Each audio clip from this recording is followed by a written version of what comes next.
saudara-saudara sekalian, ada beberapa orang pakar mengaitkan bahwa Ubaidillah bin Ahmad itu sama sareng Ubaidillah bin Ahmad nu aya di Mesir. Allahu Akbar, Allahu Akbar. Nu aya di Afrika sama eta kelompok orang Yahudi yang nasabnya ingin dicangkokkan kepada Kanjeng Nabi, selalu yang diatasnamakan nama Ubaidillah bin Ahmad selalu. Coba bedanya kalau Mesir, Ahmadnya bukan Ahmad yang ada di Irak, Ahmad Sahah. Cuma di Yaman, eta juga Ahmadnya ternyata dicangkokkan ke Sayyid Ahmad yang ada di Irak. Nama Ubaidillah bin Ahmad eta parantos umum di kalangan para sejarawan, yang itu adalah satu nama yang sering digunakan oleh orang-orang yang tidak benar, yang sering digunakan oleh bangsa Yahudi, keturunan Yahudi dalam rangka mencangkokkan nasabnya ke Kanjeng Nabi. Eta pasti namanya Ubaidillah bin Ahmad. Saya cerita yang ada di Mesir. Seorang Yahudi Ubaidillah bin Ahmad, sebutannya Ubaidillah bin Ahmad Al-Habib. Kalau di Yaman Habibnya dipalingkan Al-Habib Ubaidillah bin Ahmad. Ubaidillah bin Ahmad Al-Habib atau Ubaidillah bin Ahmad Al-Mahdi, Umar bin ngaku Imam Mahdi. Zaman kapungkur eta keturunannya eta ngaku cucunya Rasulullah, mengagung-agungkan nenek moyangnya, seolah-olah ulama Mesir kalah sadaya, seolah-olah ulama Irak kalah sadaya. Masyarakat Mesirnya akhirnya ikut semua, masyarakat Afrikanya buka semua, ikut sebab dikiranya betul-betul ini cucunya Rasulullah. Komo di Afrika itu hakun kan bukan berarti apa-apa. Kalau di Afrika itu kan kulitnya kulit hitam. Sedangkan yang namanya keluarganya Ubaidillah bin Ahmad, karena genetikanya Yahudi, jadi mengaku cucunya Rasulullah, orang Eropa kulitnya putih, hidungnya panjang, maka jubah, maka sadayanya tertarik sadaya. Jalannya ganteng bagus, waduh dia cocok cucunya Nabi Muhammad. Dilihatnya dia ditampang. Masya Allah, iya fitnah. Malahkan maka kata Allah betul, fala tu'jibka amwaluhum wala auladuhum. Hati-hati, jangan membuat kagum kalian harta-harta mereka. Jangan membuat kagum kalian keturunan dan anak-anak mereka. Ini besar, orangnya putih, ganteng, kuat, kocor, makna hebat. Kemudian uangnya banyak. Awas. Allah mengatakan wala tu'jibka amwaluhum wala auladuhum. Umat Islam, orang beriman tidak boleh terjebak sama dua perkara. Satu adalah harta mereka, uang mereka. Nomor dua adalah anak keturunan mereka. Kenapa? Sebab gerak ini kedua-duanya dijadikan alat untuk menipu masyarakat. Makanya Allah mengingatkan. Saudara-saudara sekalian, akhirnya seluruh masyarakat Mesir memberikan tanahnya, memberikan semuanya harta bendanya untuk keluarganya Ubaidillah bin Ahmad yang mengaku cucunya Rasulullah, mengaku cucunya Sayyidina Ali, mengaku cucunya Siti Fatimah. Mereka membuat kitab ribuan kitab, isinya doktrin yang tidak benar, seolah-olah mereka adalah makhluk suci yang tidak boleh tersentuh oleh hukum syariat, yang tidak boleh tersentuh oleh hukum negara, yang tidak boleh tersentuh oleh hukum syariat sekalipun. Cerita-cerita halusinasi, cerita khurafat yang betul-betul seolah-olah luar biasa. Orang Mesir tak ada naon-naon, orang Afrika tak ada apa-apanya. Makanya saudara-saudara pengikutnya semakin banyak. Akhirnya mereka merebut kekuasaan Mesir dan Afrika. Makanya saya pernah mengingatkan kepada pemerintah, ini Bang Ali sudah merambah ke politik, hati-hati orang Indonesia. Ini pernah terjadi di Mesir, kita tidak mau Indonesia kayak di seluruh Afrika. Makanya kalian jadi ikhlas bila harus kuat mentalnya, ya harus kuat. Begitu berkuasa mereka di Mesir dan Afrika selama 200 tahun. abad ke-10 sampai abad ke-12. Baru kelihatan boroknya, Pak. Akhirnya mereka sudah berkuasa, padahal kekuasaannya diberikan oleh masyarakat Mesir dan Afrika. Mereka berkuasa, baru kelihatan jahatnya. Harta-harta orang diambil, orang-orang yang tidak cocok sama dia dibunuh, dicaci maki, kiainya dibunuh, dicincang, terjadi pembunuhan, perampasan harta-harta orang secara zalim atas nama Rasulullah, atas nama baginda Rasulullah, atas nama Sayyidina Ali Siti Fatimah. Masyarakatnya didoktrin untuk tidak berani melawan, sehingga masyarakatnya tidak mampu melawan. Karena apa? Karena takut kualat. Yahudi itu pintar akalnya, tahu kelemahan kita. Saudara-saudara sekalian, akhirnya sampai perampasan, pemerkosaan, istri orang diperkosa, kiai-kiai dibunuh. Terjadi kezaliman 200 tahun masyarakat Mesir menangis. 200 tahun masyarakat Afrika tercerit, ini kumaha, ya badai ngelawan, eta pengaku tujuna Rasulullah, ngelawan eta tingkah polakna seperti iya. Masyarakat Mesir yang kuat, akhirnya masyarakat Mesir angkat haji. Begitu haji, orang Mesir Afrika kumpul di Madinah, di payungan makamnya baginda Rasulullah SAW menangis. Di depan makamnya Rasulullah menangis. Ya Rasulullah, ya ayahnya tak ngaku-ngaku putunah aja. Tapi kok seperti ini sikapnya? Kami sudah memberikan segalanya, tapi kami diperbudak. Kami sudah memberikan segalanya, tapi kami dipersekusi. Kami diremehkan, kami ibarat kayak budak, bukan seperti manusia kalau dianggap binatang. Kami dizalimi, harta kami dirampas, kalau tidak setuju kami dibunuh. Kumaha gitu ya Rasulullah.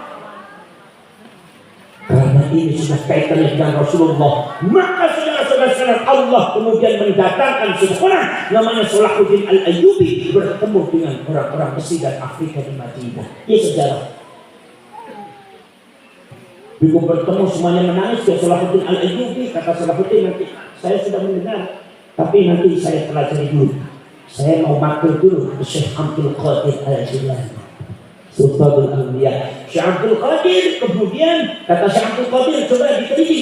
Begitu diteliti, ternyata yang disebut Banu Fatimiyah ternyata la yata'allaqu bi Rasulillah sallallahu alaihi wasallam, tidak ada kaitannya nasabnya dengan kanjeng Nabi. Ubaidillah bin Ahmad ini ternyata aslinya, ada yang mengatakan aslinya namanya Sa'id, ada yang mengatakan aslinya namanya Sulaiman, tapi dia itu bukan cucunya Rasulullah, bukan Sayyidina Ali, tapi mereka itu adalah kelompok orang Yahudi yang masuk Islam tapi ingin menguasai umat Islam.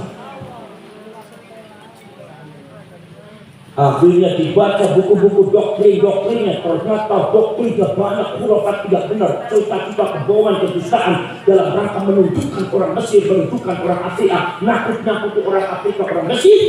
Akhirnya kata Salahuddin Al-Ayyubi mengatakan, ya Amirul Mukminin, bakar kitab.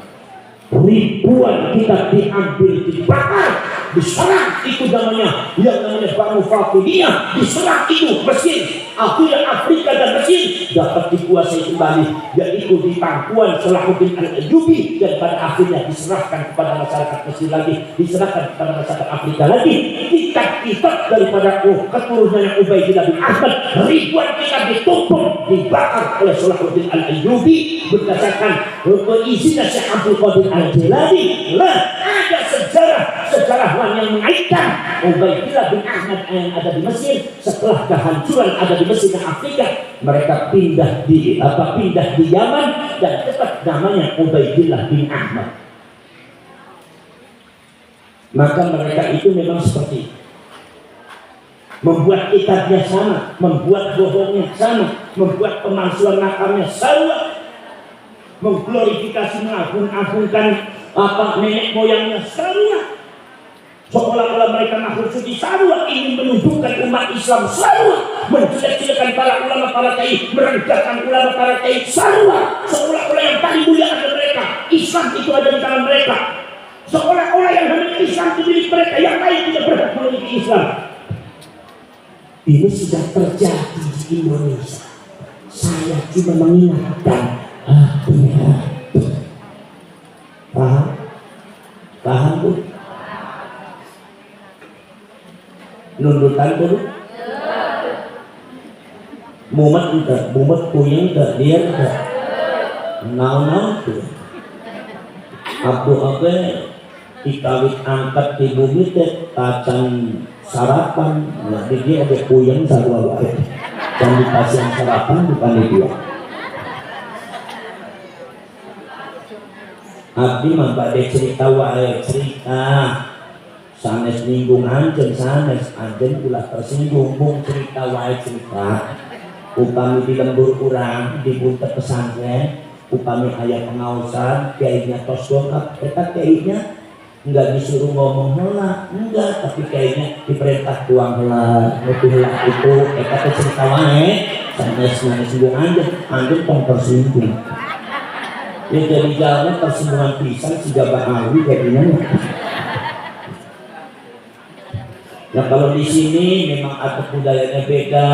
Kalau di sana upami ayah jalma, ayah kiai, adengan, kemudian apa namanya sudah lapar yang mesti dipasian doang, ayah sepulna, nasinya, laukna. Upami di sana beda ya, abdi oke maknya namanya ada budaya beda-beda. Upami di dia laukna ke ayah, nasinya ke ayah, cuma ayahnya isuwung dulu. Namanya adat. Cuma yang abdi aneh lah itu di Ciamis di Panjalunya. Masak tuang kacang ya isu mengenal gitu. Kami dibiduk, kami dibuntet di Cirebon mati isu itu saat makan helah tuang helah baru isu. Itu mah ayat isu nabungkul makan itu. Ya cuma naros lain naros, sanes ngegoreng kan naros.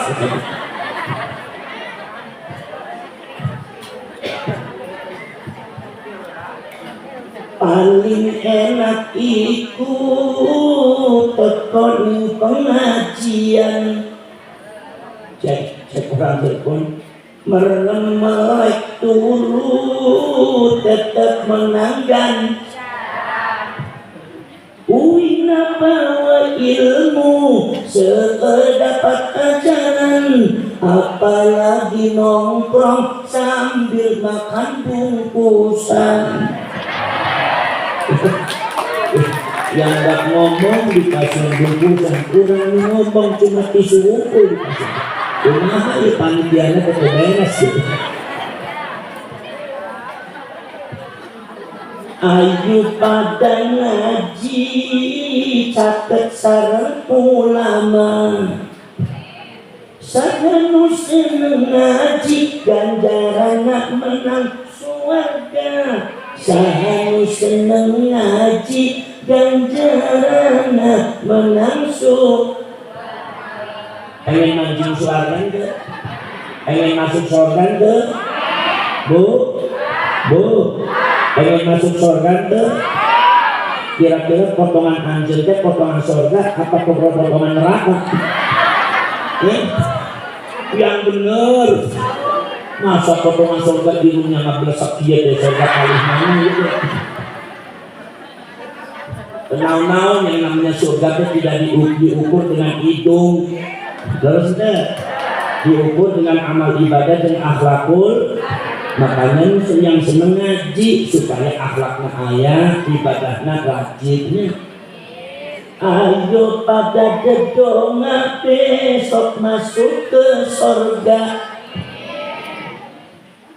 Yen anak pengajian, ayo pada tetap aja pada lunga sampai pada donga. Cepet-cepet kalau doa belum rampung jangan bubar. Ini biasanya ibu-ibu sampai berbubar.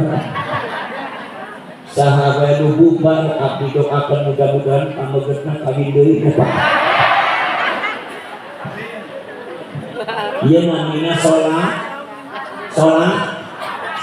yang kayak bahasa Panjalu bahasa itu raus itu sayang si sungguh sayang ganteng tarasem, sayang si sungguh sayang gelis tarasem. Nabi Yusuf tapi rajin sembahyang. Siti Zulaikha gelis tapi rajin sembahyang. Alhamdulillah. Upami sholawat yang di bahasa Arab artosnya ngertos deh. Kenal naon. Penting kadang kenal di kesana. Lalu sudah. Nek maus Barzanji dia di waos Barzanji ke? Masih di waos Barzanji? Naqlabu ila naqli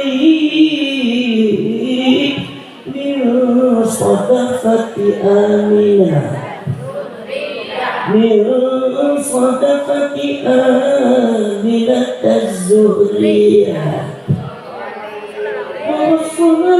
القريب المجيب بأن تكون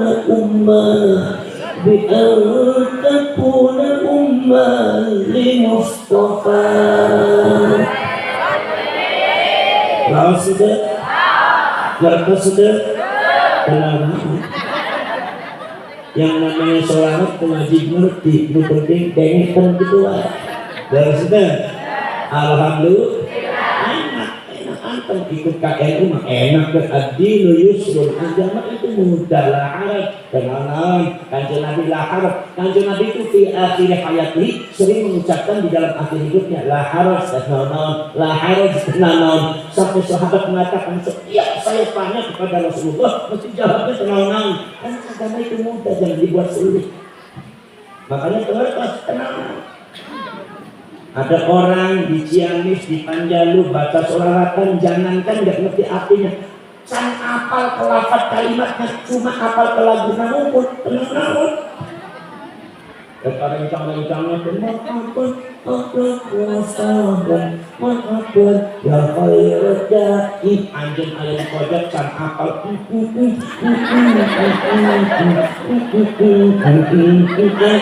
Cek ajengan tenang. Lalu sudah, alhamdulillah, ia namanya ahlus sunnah wal kelompoknya Kanjeng. Iya sholawat. Saudara sekalian, ayat sholawat dari amin tanakuri jiranin bidi salami mazastada amdara min mutlatin bidadi amhabatir rihu min tilqa'i kahimatin wa awmadal barku fi dhalmati min idhami. Ngertas dah? Tenang naon anjen eta cek ustadna oge Gus dijal hamdiat kos waos Gus sholawat tafrijian sholawat nariyah 4444 kos 17 tahun tapi ayeuna teh sampaham artos sanaon kumaha Gus tenang Gus alhamdulillah Gus menang kalau di Panjalu mah artosna sholawatan tetapi penting itu penting itu berkatnya jangan telat ngantos kata beres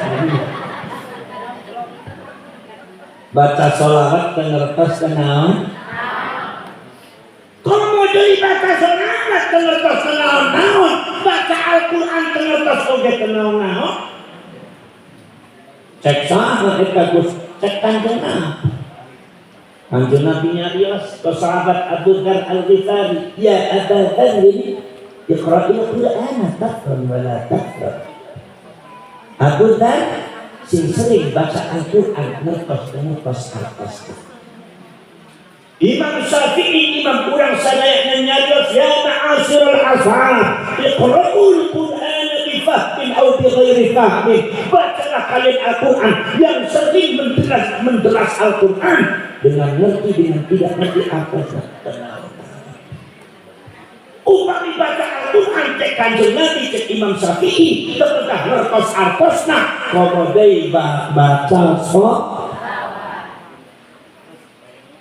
Sultanul Awliya Al-Hawth As-Samadani wal Nur Syafi'ul Burhani Al-Syekh Abdul Qadir Al-Jilani nyarios di dalam kitab Al-Futuwah salah Syekh Abdul Qadir Syekh Abdul Qadir eta anu gaduh kekancingan korekotnya orang NU Lalu sudah cucuknya di mana? Ayah di Irak. Incunya ayah di mana? Ayah di Irak. Incunya di mana? Di Maghribi. Incunya ayah di mana? Di Ciamis di Indonesia. Incunya Syekh Abdul Qadir Al-Jilani. Makanya orang Ciamis upami Fatihah mesti ke Syekh Abdul Qadir Al-Jilani. Jangan dilihat turun ngebleset. Ini darahnya Syekh Abdul Qadir setelah Ciamis. Paham? Kiai-kiai, kita ajengan-ajengan, kita masih ayat dari Syekh Abdul Qadir. Dan sudah, makanya selalu Fatihah tambah bila habis ke Syekh Abdul Qadir Al-Jilani. Ini tambah kita. Makanya Ciamis luar biasa.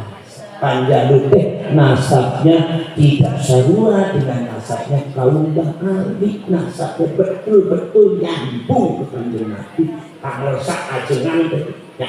Jadi umpami anjing milayan incuknya Kanjeng Nabi saha nyaeta ajengan pakersa yang dianggap oleh kalian bentuknya tidak gagah, yang dianggap oleh kalian tidak gagah, incuknya pesek. Tapi darahnya Rasulullah terkonfirmasi. Makanya kiai-kiai NU yang ada di Pasundan, ada Ciamis, ada di Jawa Timur, upam tes DNA coba pasti keluarnya J1 itu dari Rasulullah SAW. Tuh, paham?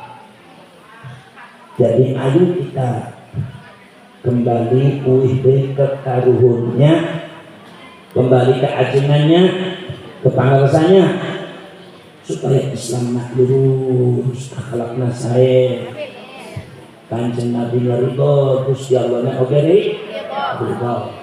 Saudara-saudara sekalian, Syekh Abdul Qadir Al-Jilani itu ayah gurunya, sahabat gurunya, dari gurunya Al-Imam Abu Sa'id Mubarak Al-Makhzumi.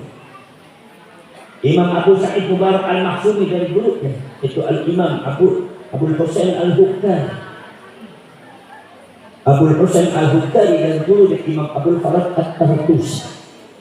Abul Farad At-Tartusi dari gurunya Al-Imam Abu Bakar Asy-Syibli Qutbul Aqtab yang menjelaskan tentang masalah yang memiliki tarekat kekancingan tarekat Wahdatul Wujud dari Al-Imam Abu Yazid Al-Bustami Al-Qabi tarekat Bustamiyah, diturunkan ke muridnya Al-Imam Abu Yazid Al-Isti Al-Qabi tarekat Ishtiyah. Dan Abu Bakar Asy-Syibli bakal menurunkan tarekat Wujudiyah ditampiku Asy-Syekhul Kabir Al-Alim Al-Mutabahir Syamsuddin As-Sumatrani tarekatnya Wujudiyah. Dan beberapa murid di antaranya adalah Syekh Nuruddin Ar-Ramili yang ada di Aceh jadi mufti Samudra Pasai Sultan Iskandar Muda II. Eka Syekh Nuruddin Ar-Ramili ngalap tarekat Wujudiyah ke Syekh Syamsuddin As-Sumatrani, padahal dia sendiri tarekatnya Rifai yang Imam Ahmad Ar-Rifai. Dan Imam Syamsuddin As-Sumatrani kemudian ayah yang mengalap tarekat ini namanya Syekh Hamzah Al-Fansuri, salah satu sastrawan Nusantara. Syekh Hamzah Al-Fansuri gaduh lagi namanya Syekh Ali Al-Fansuri. Syekh Ali Al-Fansuri gaduh putra namanya Syekh Abdul Rauf As-Singkil atau Syekh Abdul Rauf Al-Fansuri As-Singkil Aceh yang punya kekancingan tarekat Syakori yang ada di Indonesia. Syekh Abdul Rauf As-Singkil itu gaduh murid saha dua anu kang terkenalnya saha, satu Syekh Burhanuddin As-Sumatrani Sumatera Barat daerah Padang Pariaman daerah Kulakan. Pada waktu Syekh Burhanuddin akan menyebarkan tarekat Syakoriah ayah di Sumatera Barat, didinya parantos ayah mursyid tarekat Naqbah Naqsyabandiyah namanya Al-Syekhul Kabir Al-Alim Al-Allama itu Ahmad Khatib bin Abdul Latif Al-Minangkabawi dan Muhammad Sulaiman Ar-Rasuli tarekatnya Naqsyabandiyah. Syekh Burhanuddin As-Sumatri itu muridnya Syekh Abdul Rauf As-Singkil, nomor kaping 2-nya muridnya Syekh Abdul Rauf As-Singkil adalah Syekh Abdul Muhyi Pamijahan ada di Tasikmalaya. Tak nyambung. Dari sana Syekh Abdul Rauf di gurunya, sama gurunya yaitu Maulana Ibrahim Al-Qurani. Maulana Ibrahim Al-Qurani dari siapa? Dari gurunya Imam Sofiyuddin Al-Qushaisi yang punya kitab Sintul Majid ala manahi ala manhaj tarekat Syakiriyah. Sofiyuddin Al-Qushaisi dari gurunya yaitu Subhatullah bin Muhammad Al-Makki. Subhatullah bin Muhammad Al-Makki dari gurunya yaitu Muhammad Al-Hawd. Imam Muhammad Al-Hawd dari gurunya yaitu Imam Majhuddin. Imam Majhuddin dari gurunya yaitu Muassis tarekat Syakiriyah Syekh Abdullah As-Syakir. yang menurunkan torped Saptorian ada di Jawa Barat, Tasik, Ciamis, Pantai. Jadi nggak usah nyari torped yang lain, kos nyambung. Kemudian Abu Bakar As-Siddiq ini, saudara-saudara sekalian, Syekh Abu Bakar As-Siddiq ini punya guru dari guru salah gurunya itu Al-Imam Abdul Hasan As-Sirri As-Saqati anu gadu torepot Sirriyah. Abdul Hasan As-Sirri As-Saqati dari gurunya Al-Imam Abdul Qasim Al-Junaidi Al-Baghdadi anu gadu torepot Junaidiyah. Tasawufnya Imam Abdul Qasim Al-Junaidi Al-Baghdadi dicekton ke masyarakat Indonesia Ahlussunnah wal Jamaah sedaya termasuk NU. Dari gurunya Saham Al-Imam Ma'ruf Al-Qurhi Al-Karfi Al-Karuhi Qutbul Aqar. Dari gurunya yaitu Imam Abdul Husain Ali Al-Imam Abdullah At-Tamimi. Abdullah At-Tamimi dari gurunya Al-Imam Abdul Husain Ali bin Musa Al-Ridha. Ali bin Musa Al-Ridha dari gurunya Syekh Musa Al-Kadzim. Syekh Musa Al-Kadzim dari gurunya itu adalah Syekh Ja'far As-Shadiq bapaknya. Syekh Ja'far As-Shadiq dari gurunya itu Syekh Muhammad Baqir. Syekh Muhammad Baqir dari gurunya Syekh Ali Zainal Abidin. Ali Zainal Abidin dari gurunya Sayyidina Husain bin Ali. Sayyidina Husain bin Ali dari Sayyidina Ali bapaknya. Sayyidina Ali dari Rasulullah bin Rabbil Alamin. Eta sangat torekotnya orang Pasundan Jawa Barat nyambung ke Kanjeng Nabi, nyambung ke Gusti Allah. Paham? Mau torekot Saptorian nyambung, Qadiriyah nyambung, Naqsabandiyah nyambung, Qadiriyah Naqsabandiyah nyambung. Syamsul Qadir Ajlan gaduh murid namanya Imam Abu Madyan Syu'aib Al-Maghribi anu gaduh Thariqah Syu'aibiyah atau Madyaniyah ayat di Maghribi. Gaduh diturunkan ke muridnya yaitu Imam Muhammad Harazim, diturunkan ke muridnya Imam Muhammad Saleh. Imam Muhammad Saleh diturunkan ke muridnya Al-Imam Abdul Hasan Ali bin Abdullah Asy-Syadzili anu gaduh Thariqah Syadziliyah, kitabna namina Al-Mafakhirul 'Aliyah fi Thariqah Syadziliyah. Diturunkan kepada muridnya Imam Abdul Abbas Al-Mursi, turunkan kepada muridnya Ibnu Athaillah As-Sagardari yang punya syarhul hikam. Maka syarh hikam diwaos ke ulama-ulama panjang sadaya. Eta naon deui eta? Anjeun bade torekot Qadiriyah, Naqsabandiyah, Tijaniyah, Syadziliyah, Saptoriyah. Ya, leluhur urang sadaya parantos masih jalan anu jelas. Mangga baca dari hati, termasuk Persekutuan PWI Pusat. Baca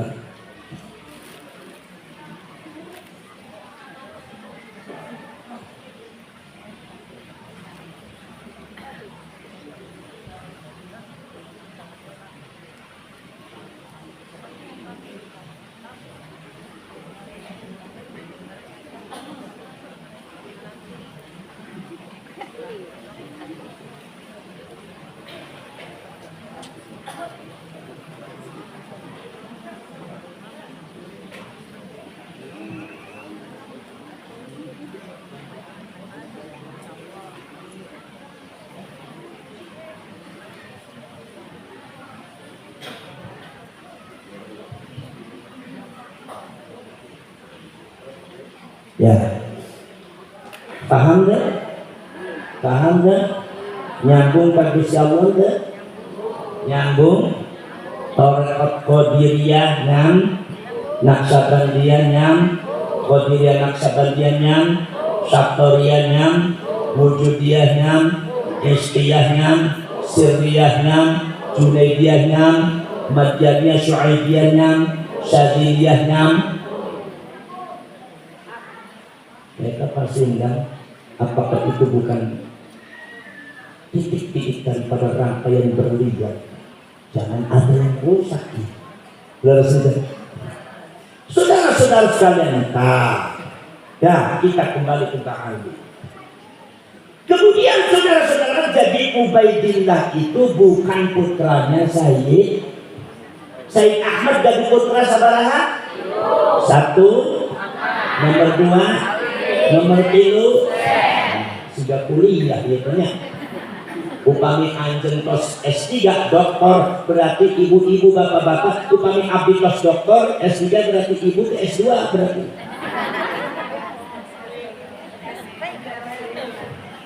Bapak-bapak dan ibu sekalian, jadi Ubaidillah dia tidak terbukti sebagai putranya Sayyid. Lah ini dari kalangan Ba'ali memaksa. Makanya abad ke-13 Masehi ada seorang raja Malik yang ada di Hijaz namanya Syarif Abdul Rafiq dari bangsa Al-Hasani keturunan Sayyidina Hasan mengatakan bahwa yang namanya Ba'ali itu tidak nyambung kepada Nabi, maka seorang Ba'ali tidak boleh menyebut dirinya Sayyid dengan Syarif. Kalau ada Ba'ali menyebut dirinya Sayyid dengan Syarif, langsung ditangkap oleh Syarif Abdul Rafiq, dimasukkan penjara, dipecut sampai 80 sampai 100 kali. Kenapa? Karena dia dianggap memalsukan masa kekajian Nabi. Sebelum Imaduddin Qas'aya di Hijaz yang mengingatkan Ba'ali jangan suka menembokkan masa kekajian Nabi. Paham? Jadi Ba'ali cucunya kanjeng Nabi sanes. Cucunya kanjeng Nabi sanes. Ini bukan karena benci, datang. Lalu sudah. Kalau masalah bukan cucunya kanjeng Nabi, Imam Syafi'i bukan cucunya kanjeng Nabi. Apa kita benci? Ya tuh orang pakai mazhabnya. Cuma mbahnya Imam Syafi'i nyambung kali mbahnya kanjeng. Tapi kalau dikatakan Imam Syafi'i cucunya kanjeng Nabi itu, Imam Hanafi cucunya kanjeng Nabi itu. Tapi kemuliaan orang kan bukan dilihat dari nasab, tapi dilihat dari ilmu. Lalu sudah, itu namanya Ahlus Sunnah wal. Jadi kalau saya mengatakan ini bukan cucunya Rasulullah, bukan berarti menghina banyak ulama yang bukan cucunya Rasulullah. Enggak menghina, enggak terzina. Kenapa Anda takut sekali kalau disebut bukan cucunya Rasulullah? Ketakutan, tidak apa mereka. Karena memang nasab Anda tidak nyam. Untuk memperkuat bahwasanya kaum Ba'ali itu menganggap dirinya cucunya Rasulullah, yang mereka lakukan satu membuat sejarah palsu. Membuat sejarah palsu namun seolah-olah Sayyid Ahmad pernah pindah ke Hadramaut Yaman. Yang jadi masalah, cerita ini baru, tidak ada catatan di dalam sejarahnya Sayyid Ahmad. Ini baru dibuat oleh kaum Ba'ali 500 tahun sampai 600 tahun setelah wafatnya Sayyid Ahmad. Makanya para ulama mengatakan bahwasanya Sayyid Ahmad tidak pernah pindah di Hadramaut Yaman, tidak punya cucu di Yaman. Kalau ada orang mengatakan itu ibu dua butan, bahkan ada yang menyebutnya Dajjal, itu enggak benar, pembohong. Ini bukan karena benci, karena kalau orang mencangkokkan nasab kanjeng Nabi padahal dia itu bukan cucunya kanjeng Nabi, ini adalah perbuatan kejahatan agama yang tidak boleh ditolerir. Yang namanya kita juga mencintai Rasulullah, betul. Mau ada nasabnya kanjeng Nabi dipalsukan? Mau ada kemuliaannya kanjeng Nabi tergores? Satu membuat catatan, makanya ada di kitab. Di antara kitab apa? Ini kitab yang dibaca sudah 270 kitab lebih, bahkan 280 kitab lebih.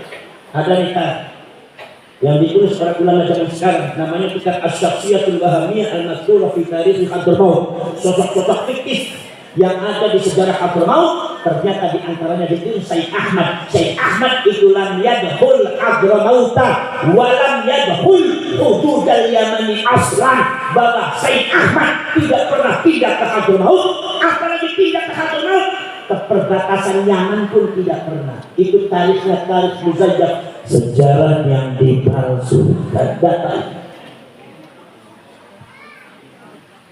Paham? Nomor dua, Ba'ali untuk seolah-olah mereka memperkuat mereka cucunya Rasulullah. Ba'ali membuat makam palsu atas nama Sayyid Ahmad. Di Hadramaut di Tarim ada makam palsunya dibuat. Itu makam palsu itu tak ada jasadnya dibuat. Kenapa?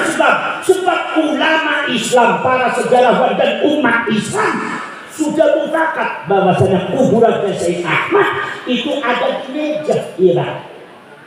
kuburannya hidup yuzar, kuburannya nampak diziarahi oleh orang banyak seperti kuburannya Sunan Gunung Jati, Sunan Ampel dan Wali Songo. Tidak mungkin ada yang bisa menafikan 600 tahun 600 tahun orang mufakat, orang Islam mufakat. Kuburannya Syekh Ahmad itu ayatnya terkira. Tiba-tiba Habib Habib membuat kuburan atas nama Syekh Ahmad di Tarim, Yaman.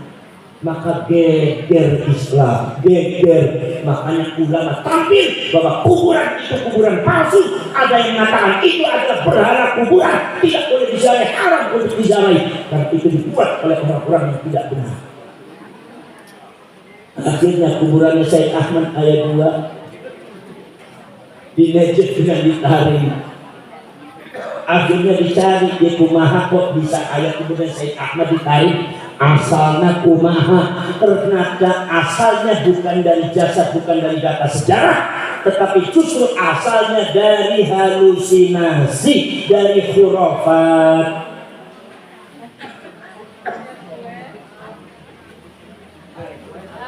Daripada tak ayah lauk tak ayah nasi, pasti dia kenal-kenal.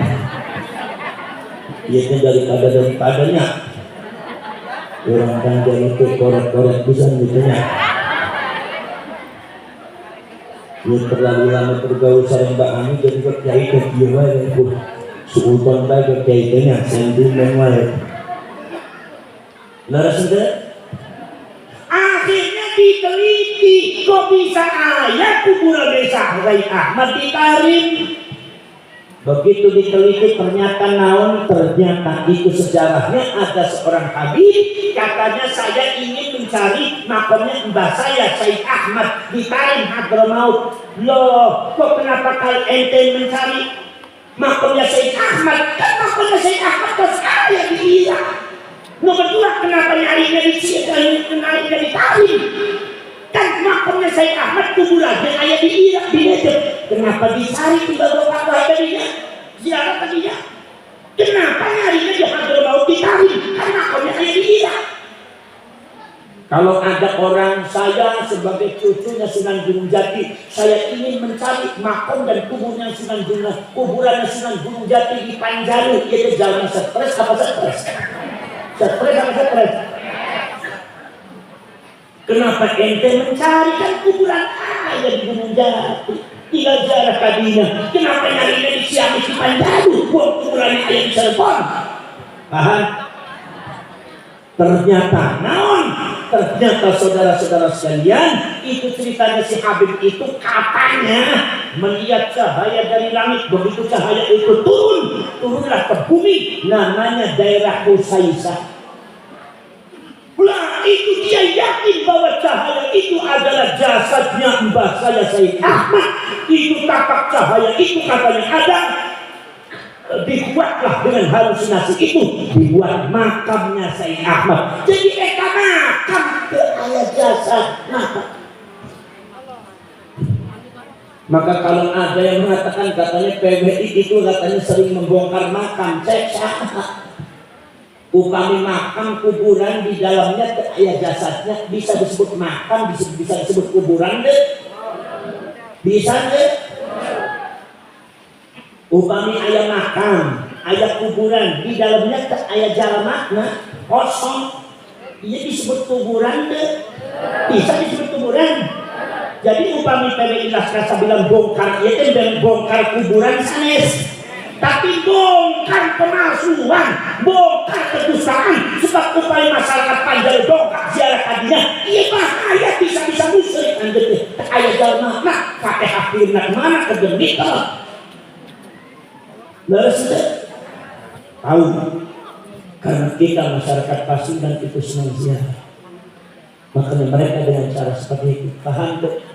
Dan ternyata makam yang dibuat palsu oleh kalangan ahli itu bukan sekedar ada di Tarim, di Aden ada 2 atas nama Ba'ali. Nomor selanjutnya para selek para rabu. Ternyata saudara sekalian di Indonesia juga yang dibuat oleh oknum-oknum Ba'ali itu makam palsu sangat banyak sekali. Di Wonosobo dibongkar 78 makam palsu ke ayat jasadnya, dibuat oleh oknum Habib dari Pekalongan. Termasuk juga ayat lagi namanya Habib Arud bin bin Yahya, sampai dihauli 16 kali. Yang jadi aneh pemerintahnya kayak manut wae, dibuat oleh oknum Habib dari Pekalongan. Mereka banyak ketakutan, padahal sejarahnya kaya, masyarakatnya sadaya bingung. Jadi Habib Arud sama di dia mata ayah Habib Arud hidupnya di mana, keluarga di mana, tiba-tiba dia sampai Abah Habib kita ayah di dia berdasarkan ronsen kuburan di ronsen Pak, tanah di ronsen katanya ini di bawah ke ayah jalma namanya Habib Arud. Nak sekenal data ayah nasabnya, berarti nasabnya diawut-awutan. Dibuat akhirnya diadakan haul karena sejarahnya tidak jelas, maka anak dari Ilas Karsabillah bekerja sama dengan masyarakat menghendaki haulnya ditutup, maka haulnya sampai detik ini ditutup, boleh dibuka asal sejarahnya jelas. Paham deh, demi kebenaran dan bukan membongkar kuburan. Iya, kuburan adalah sampai yang tahu, saya baru tahu dari orang Bali. Di antara wali 7 itu ada beberapa makam palsu, yang asli paling 2. Itu makam palsunya itu asalnya rumahnya rakyat. Ngertos rakyat? Naon rakyat teh? Upami naon? Ringu.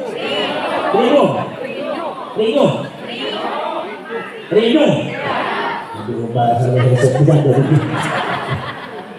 riuhnya, ngertos riuh. Upami buat rumah kan riuh itu kadang-kadang kan dengan tanah. Gundukan tanahnya dibuat makam oleh oknum Habib bekerjasama dengan haji-haji, karena hajinya itu bisnisnya bisnis makanan, bisnis catering. Dibuat makam, katanya makamnya Habib ini Sahibul Barokah. Sampai ada waktu itu. Makanya hati-hati, iya kata orang Bali. Paham? Jadi wali itu Habib semua. Itu seolah-olah ingin menandingi wali. Kalau menandingi itu dengan akhlakul karimah, dengan kualitas ketakwaan, bukan dengan kebohongan. Benar sudah. Mutas kabibul khairat itu bagus. Nah, saudara-saudara sekalian, makam palsu Sayyid Ahmad, makanya akhirnya dianggap oleh para ulama makam yang ada di taring Sayyid Ahmad itu adalah makam palsu. Saudara-saudara sekalian, nomor selanjutnya, begitu di dalam sejarah mereka kulihat dengan apalah menjurusnya kepada orang-orang Yahudi yang masuk ke dalam Islam, menghancurkan Islam dari dalam, pengen menguasai umat Islam, pengen menguasai daerah-daerah Islam, maka akhirnya dipelajari Allah Subhanahu wa Ta'ala dilalahnya menurunkan teknologi yang disebut teknologi DNA. Ternyata keturunan Wali Songo DNA-nya C1 sama dengan Kanjeng Nabi C1, 200 Ba'ali Habib Ba'ali dari Marga bin Yahya As-Sedaf Al-Aqas Al-Mukhtar bin Syekh Abu Bakar sampai Al-Kaf Al-Habsyi, semuanya parantos tes DNA, darahnya itu dites. Ternyata darah mereka jauh dari darahnya Rasulullah. Mereka bukan genetikanya Rasulullah, tapi justru semua kaget, tercengang ketika ternyata DNA-nya adalah Yahudi Askenazi. Ini kesimpulan DNA Yahudi Askenazi. Ini sesuai dengan apa yang dibicarakan oleh Imam Suyuti, sesuai yang dibicarakan oleh para sejarawan, bahwa mereka akan mencangkok nasab atas nama Rasulullah dengan Ubaidillah bin Ahmad. Sebetulnya namanya bukan itu. Nama Ubaidillah sebetulnya tidak ada sosoknya, hanya dipalsukan, hanya atas nama. Saudara-saudara sekalian, mereka itu adalah orang Yahudi, wa ajdaduhum Yahudiyyun wa Majusiyun wa uddatul awthan wa uddatul maqabir. Mbah-mbah mereka adalah banyak yang Yahudi, asalnya dari Yahudi, banyak yang Majusi, menyembah api, bahkan menyembah berhala, bahkan ada yang menyembah kuburan. Ini fakta data sejarahnya, bukan karena ngiring mangga ke ngiring naon percandos mangga ke percandos atau naon tawakkaltu alal wa ma alaina illal balagh. Yang kita lakukan hanya menyampaikan kebenaran. Paham ya? Paham deh? Nah, selanjutnya karakter daripada Ba'ali sudah kita lihat agak beda dengan karakternya Rasulullah. Rasulullah tangan di atas memberi, Ba'ali selalu minta. Rasulullah itu tangan atas lebih mulia daripada tangan di. Lah Ba'ali selalu minta. Masyarakat Pangkal itu kumaha atuh iraha masih. Lalu nomor selanjutnya mulutnya, Masya Allah, bisa merusak akhlaknya masyarakat Pasundan anu akhlakna aralus. Bade naon wae punten kang, punten ajengan kang resana. Aya naon oge teh naon mangga. Masyarakat Pasundan eta pajajaran. Tadi ajaran ku para prabu-prabunya, para leluhurnya ada silih wangi, silih asih, silih asuh. Tentang rasa toleransi, tidak pernah menguringkan orang, tidak pernah bicara kasar. Ba'ali ngajari masyarakat Pasundan bicara kasar. Ayeuna masyarakat Pasundan nyebut kiai parantos anjing, nyebut kiai parantos corok. Saha ngajaran Ba'ali. Gus Dur di dia disebutnya buta mata, buta hati. Akhirnya pengikut Ba'ali yang ada di Pasundan, yang ada di Ciamis, di Tasik, di Cirebon mengikut Gus Dur si buta, Mbak datang di anaknya si buta. Itu bukan karakter Sunda. Anjing kalau terus keluar dari sifat kesundaan, walaupun anjing genetikanya Sunda, kok anjing dari sifat sama Sunda? Sunda tetap itu. Sudah aralus pisan, tapi ngomong be aralus pisan. Komodi Cianjur, komodi Ciamis Tanjali. Lalu sudah, iya ya cengah di buka Pak. Incunya masih asari berkumaha. Aralus berubah. Akhlak itu beda jauh. Ciamis zaman kapungkul, Ciamis zaman ayeuna, Panjang zaman kapungkul, Panjang zaman ayeuna, Tasik zaman kapungkul, Tasik zaman ayeuna, Sunda kapungkul, Sunda ayeuna. Pinten. Kembali ayah mengajari. Dan sudah sekarang ayo kita kembali kepada tarihin, mau tidak? Mau kembali kepada akhlakul. Upami ayat kiai ajengan dihormatannya, kiainya ajengannya dimunculkan, upami ayat didongkapkan sedayaknya, diulang sedayaknya, minta barokah ke kiai ajengannya. Jangan dibilang itu kiai-kiai ajengan yang ada di Tasik, yang ada di Ciamis, yang ada di Panjang tegati naunan, karomah nalambung ageng tibatan Ba'ali, senajan Ba'ali ngangge utun-utun segede ban traktor. Paham? Tak, tadi saya sebutkan kan nasabnya langsung ke Panjang. Tadi saya sebutkan sanad keilmuannya ke Gusti Barokah deh. Kembali kepada kajian, kembali kepada pamarsa, kembali kepada kiainya. Terus jangan gunakan orang lain. Saudara, pegang Ahlus Sunnah wal Jamaah, mazhab Syafi'i, mazhabul arba'ah, Imam Abdul Qasim Al-Junaid Al-Baghdadi, Syekh Abdul Qadir Al-Jilani, Anjing Abdul Hasan Al-Asy'ari, Abdul Mansur Al-Maturidi. Jangan lihat yang lain. Sekali Anda melek kepada yang lain, sesat. Lalu saudara-saudara kalian, Mbayai Ma'ruf Amin itu putra dapat incuna saha, incuna kena Banten. Incuna Sultan Hasanuddin. Sultan Hasanuddin putra saha Syarif Hidayat. Mbayai Ma'ruf Amin itu sebagai Rais Nahdlatul Ulama zaman Mbayai Said. Mbayai Ma'ruf Amin eta wakil pres. Itu ada seorang Ba'ali nggak tahu di mana menyebutkan Mbayai Ma'ruf Amin, bukan Kiai Ma'ruf, tapi menyebutkan namanya saja. Doktrin daripada Ba'ali mengatakan kalau ada orang yang tidak sama, tidak cocok dengan Ba'ali, jangan disebut Kiai, jangan disebut siapa, sebut namanya aja Ma'ruf Amin. Disandarkan pada binatang yang najis, na'udzubillah min dzalik, mohon maaf, saudara-saudara kalian, sebenarnya saya juga nggak tega. Itu Ba'ali oknum Ba'ali mengatakan ma'ruf amin babi apa babi. Itu jamaahnya jawab babi.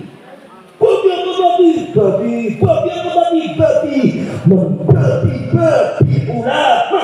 Orang semacam ini ada akhlaknya enggak? Lebih tidak akhlaknya. Apalagi katanya mari kita adakan revolusi akhlak. Revolusi akhlak dari mana? Efeknya saja tidak berakhlak. Betul. Masya Allah, bayar makhluk amin di balik-balik. Hati saya miris beliau ulama besar yang ilmunya sampai detik ini nyaris tidak ada yang mungkin. Anak-anak kita diajari semacam itu, hancur deh. Upami ayat putra-putra incu urang sadayana nyebut kiai anjing, nyebut kiai coro, nyebut kiai tikus, nyebut kiai setan, nyebut kiai coro, nyebut kiai perokok, nyebut kiai babi. Kira-kira Indonesia jadi barokah apa musibah? Musibah apa barokah? Ayo kita perbaiki. Jangan kita setidak cocok maka kiai jangan menyebut kiai dengan binatang. Karena mereka itu kiai, karena beliau itu kiai ulama. Mula Kanjeng Nabi mengatakan man ahabbal ulama faqad ahabbani. Barang siapa yang mencintai ulama, begitu berarti mencintai saya. Wa man adzatu faqad adzani. Barang siapa yang menyakiti ulama, itu menyakiti saya. Itu Kanjeng Nabi. Masyarakat Ciamis Panjalu diajari oleh orang-orang yang tidak benar untuk mencaci maki, menyakiti ulama. Diajari menyakiti hatinya Rasulullah SAW dengan modalnya satu, nasab cangkokan. Bahaya deh. Ini dari hati ke hatinya, bahaya deh. Nomor selanjutnya saudara sekalian, doktrin ajaran Ba'ali. Kesaruasan NU, kesaruasan Ahlus Sunnah wal Jamaah. Kanjeng Nabi Muhammad Isra Mi'raj selama hidup cuma saka. Itu katanya mbah saya Mi'raj semalam 70 kali. Kalau seumpama anak putunya orang sadayaknya memiliki satu paham, ada seseorang yang lebih hebat daripada Rasulullah bisa Mi'raj sehari 70 kali. Ini orang kafir apa masih Islam? Bisa kafir. Dan ayat jalmaan langkung ilmu yang tibakan Kanjeng Nabi. Itu Ahlus Sunnah wal Jamaah. Paham? Ada yang mengatakan ini maksudnya yang namanya mikrofisinya ada maksudnya seperti sholat. Kalau seandainya sholat cuma 70 rakaat, ya jangankan Ba'ali, jangankan Haji Mugandam, Kiai Ciamis Panjalu bukan 70 rakaat, malah semalam bisa 100 rakaat. Nggak pernah ditunjukin. Kalau Anda menunjukkan membanggakan, berarti jelas ini maksudnya bukan sholat, mikrofis seperti Rasulullah. Yang mengaku bisa mikroj, yang mengaku bisa mi'raj di kalangan Ba'ali tidak satu banyak. Di dalam kitab Ghayatul Qasdi wal Murad mengatakan Abdullah bin Ali Al-Haddad itu mi'raj di depan Allah. Wa wudi Ali mi'raj di Masjidil Hujairah. Kanjeng Nabi pijakan mi'rajnya adalah Masjidil Aqsa. Kalau saya pijakan mi'rajnya adalah Masjid Hujairah Yaman. Wa usilani satu sadri di Masjid Bani Ali. Kalau Rasulullah dibelah dadanya, aku juga pernah dibelah dadanya di Masjid Bani Ali. Ini Bani Ali kok pengen menyaingi Rasulullah, Pak. Sekarang saya tanya, kalau ada orang katanya pernah dibelah dadanya seperti Rasulullah pernah mi'raj ke langit, hatta waqa'tu baina yadayillah, sehingga saya tepat berada di depan Allah. Wa kallama Rabbi, dan Allah mengajak bicara sama saya, ya Allah, wahai Abdullah, aku menciptakan makhluk untuk kamu. Fatasarraf masita, maka pergunakan makhlukku untuk kamu semaumu. Ini kok seperti Kanjeng Nabi. Saya mau tanya, ajaran semacam itu dusta atau benar? khurafat atau karom? Benar ada orang seperti Rasulullah, ada tidak? Nabi Ibrahim, Nabi dan Rasul tidak pernah mikrat. Nabi Musa, Nabi Isa, Nabi Isa tidak pernah mikrat. Yang pernah mikrat cuma Kanjeng Nabi Wonggo. Ini berarti bukan satu, banyak. Bahkan ada yang mengatakan bahwasanya mbak saya itu kalau mikrat pakai naiknya naik embek. Embeknya mbak saya itu hafal sama jalan-jalan di langit sampai Sidratul Muntaha. Bahkan embeknya, kambingnya mbak saya bisa masuk ke Sidratul Muntaha. Ini melecehkan Rasulullah. Kenapa? Sekarang Rasulullah pada waktu Mi'raj naik apa? Naik bu? Kendaraannya, tunggangannya bu? Sampai buka di kitab Mi'raj. Yang kitab kecil letak biasa diartikan para santri. Di kitab Mi'raj mengatakan Buraq tidak bisa masuk ke Sidratul Muntaha biasa. Disetop ke Busbawa, ya Jibril, kamu tidak boleh masuk ke Sidratul Muntaha. Yang boleh masuk adalah hanya Muhammad. Maka malaikat Jibril pamit membawa Buraq ke Baitul Ma'mur, yaitu langit nomor 7. Jadi malaikat Jibril, Buraq dan Kanjeng Nabi biasa masuk ke Sidratul Muntaha, tapi ia bakal mengatakan beda kambing nambah saya bisa masuk Sidratul Muntaha. Aku kumaha orang bagai percaya tak? Saya tanya orang Panjalu percaya sudah? Percaya sudah? Yang digeser bukan cuma wali songo, bukan para ulama, Rasulullah. Ada lagi menggeser Imam Syafi'i. Ada seorang habib namanya Ahmad bin Zain. Kata muridnya mengatakan Ahmad bin Zain secara ilmu zahir itu sama dengan Imam Syafi'i, tapi secara ilmu batin jauh lebih hebat daripada Imam Syafi'i. Imam Syafi'i pun kalah kalau bang. Astagfirullah. Anjing mau ikut ke mazhab-mazhab alami seperti itu? Anjing mau? Anjing mau bergeser dari mazhabnya Imam Syafi'i? Mangga upami mau. Kalau saya mah enggak mau. Yang digeser termasuk Allah, termasuk Gusti, ayat kitabnya mengatakan bahwa bahkan sudah keluar di pidatonya para Ba'ali mengatakan bahwasanya Allah kalau mau menurunkan musibah dari dulu sampai hari kiamat, izin dulu sama Habib Umar Al-Mukhdar wali kutub.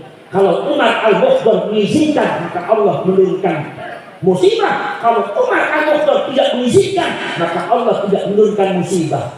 Berarti musibah yang ada di Jogja, yang ada di Sumatera Barat atau gara-gara Umar Mukhdar mengizinkan.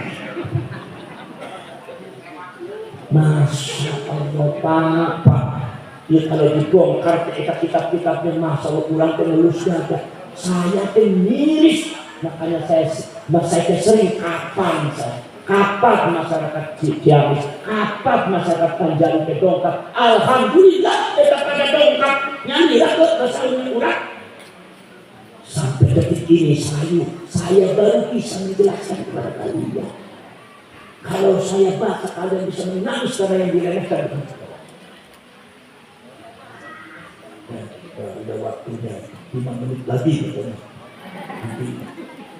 Nanti jangan lupa kita menyaksikan prosesi pelantikan sebab ini bersejarah. Panjalu ini sejarah, makanya kita bersama-sama menyaksikan pelantikannya. Nah, sedikit lagi. Ada lagi yang digeser di antaranya adalah Mekah dengan Madinah. Kitab Al-Fawaidul Mukhtar kalamnya Ahmad bin Zain bin Smith mengatakan bahwa ada cerita yang kesimpulannya diam di hadal maut Yaman, diam di Tarim itu afdal, lebih utama daripada haji dan umrah. Katanya Tarim itu lebih utama daripada haji dan umrah. Percaya sudah? Mau digeser, bahkan kaum Ba'ali sudah membuat Ka'bah Irwan.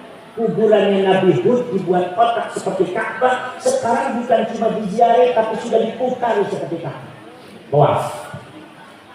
Anjing oleh Allah diperintah milih yang mana.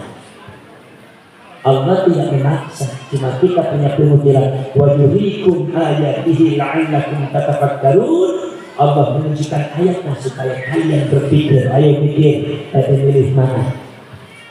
Kalau saya bersumpah demi Allah, saya akan ikut Engkau ya Allah, saya ikut Rasulullah, saya ikut Makkah, ikut Madinah, ikut Imam Syafi'i, ikut Syekh Abdul Qadir Al-Jilani. Kalau Anda berbeda, silahkan, itu hak Anda. Paham? Paham atau tidak? Sampai ada yang mengatakan berdoa di hari biar di WC lagi BAP pasti dijawab doa.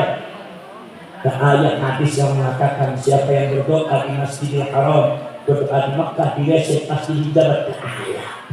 Ini dalam rangka glorifikasi, bukan mengumpulkan nenek moyangnya ngumpul, tetapi juga mengumpulkan tempatnya. Seolah-olah Karim dan Abdul Maut lebih hebat dari Makkah.